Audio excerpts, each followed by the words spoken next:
안녕하십니까, 여러분. 실종 사건을 오래 보다 보면 가끔 이상한 사건들이 있습니다. 사람은 사라졌는데 사라진 과정만 남아있는 사건. 오늘 이야기할 사건이 바로 그렇습니다. 지난 주말 경북 청송 주왕산 11살 초등학생 강모 군이 흔적도 없이 사라졌습니다. 그런데 이상합니다. 아이를 봤다는 사람은 단 한 명, CCTV도 없습니다. 휴대전화도 없었습니다. 그리고 아이가 정말 산에 올라간 게 맞는지조차 아직 확실하지 않습니다. 보통 실종 사건은 시간이 지나면 퍼즐이 맞춰집니다. 하지만 이 사건은 반대입니다. 조사를 하면 할수록 오히려 빈칸이 늘어나고 있습니다. 오늘은 이 사건이 왜 단순 조난으로 보기 어려운지, 그리고 형사들이 지금 가장 의심하고 있는 부분은 무엇인지 하나씩 따라가 보겠습니다. 사건은 지난 10일 시작됩니다. 강군 가족은 주왕산 대전사를 찾았습니다. 당시 날씨는 좋지 않았습니다. 산에는 비가 내리기 시작했고 등산객 수도 점점 줄어들고 있었습니다. 그런데 바로 그때 부모는 11살 아이를 혼자 등산로로 보냈습니다. 목적지는 주왕산 주봉, 성인도 쉽지 않은 코스입니다.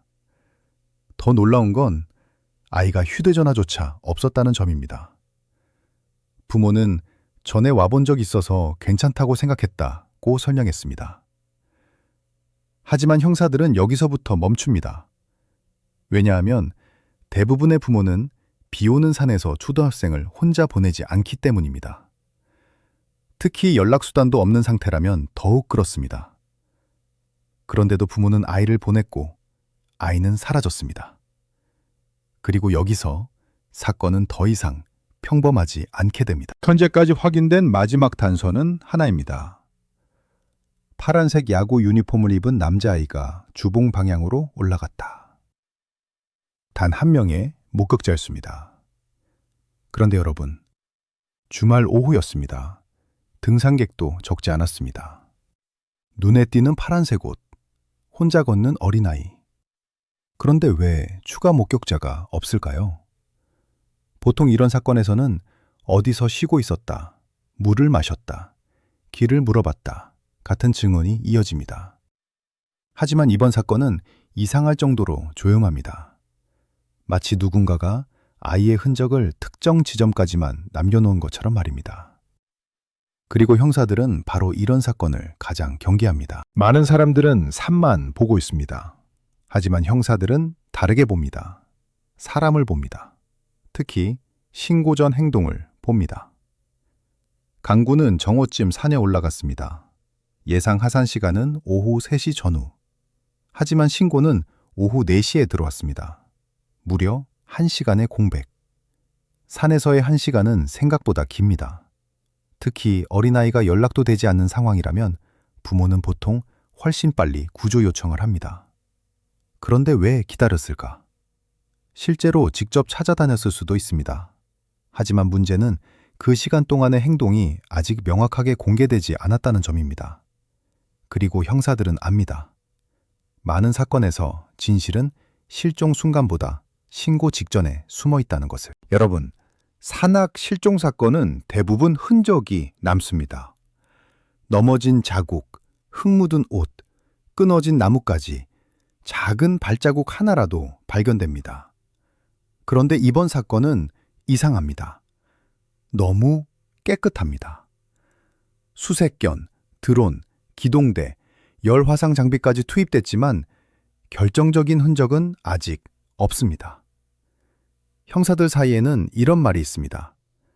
사람이 완벽하게 사라지는 경우는 거의 없다. 그렇다면 두 가지 가능성이 남습니다. 정말 찾기 어려운 곳에 있는 경우, 혹은 처음부터 수색 방향 자체가 잘못된 경우입니다. 현재 경찰은 공식적으로 모든 가능성을 열어두고 있다고 밝혔습니다. 이 표현은 굉장히 중요합니다. 단순 조난이라면 보통 수색 중심으로 움직입니다. 하지만 이번 사건은 다릅니다. 부모 진술 재확인, 차량 동선 분석, 휴대전화 기록 확인, 주변 CCTV 확보, 이런 작업들이 동시에 진행되고 있습니다. 왜일까요? 형사들은 항상 확인합니다. 말한 내용과 실제 행동이 일치하는가, 그리고 단 하나의 모순이라도 발견되면 수사의 방향은 완전히 달라집니다. 저는 이 사건이 무서운 이유가 따로 있다고 생각합니다.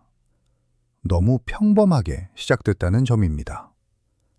가족 나들이, 잠깐의 등산, 그리고 실종. 우리 주변 어디에서든 일어날 수 있는 상황. 그래서 더 현실적이고, 그래서 더 섬뜩합니다. 그리고 만약 누군가가 이 상황을 의도적으로 이용했다면, 비 오는 날, 산, 통신 사각지대, 늦어지는 구조 시간, 모든 조건이 너무 이상할 정도로 맞아떨어집니다. 현재까지 강군의 행방은 확인되지 않았습니다. 부디 무사히 발견되기를 바랍니다. 하지만 동시에 우리는 한 가지를 기억해야 합니다. 사건은 언제나 보이는 모습 그대로만 흘러가지 않는다는 사실입니다.